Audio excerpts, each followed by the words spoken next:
In this video we will be replacing the battery from a 2025 Toyota Camry Key Fob.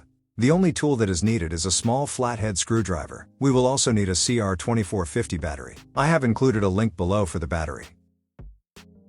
The first step is to remove the mechanical key by pushing the release tab on back of casing and pulling out the key. Pry open the shell by gently twisting the mechanical key into the small slot here.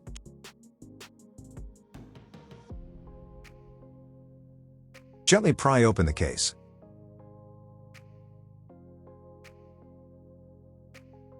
Next, take out the battery out of its slot using a small screwdriver.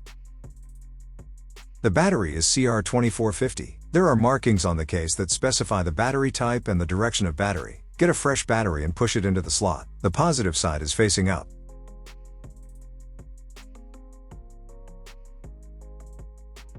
If the PCB has moved, you can put it back in the correct position.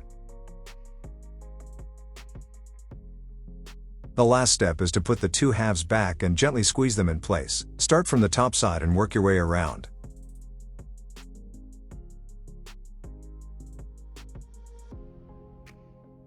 You can test the key by pressing the button, and the red LED should light up. Finally, put the mechanical key back in its slot. Hope you found this video helpful, and thanks for watching.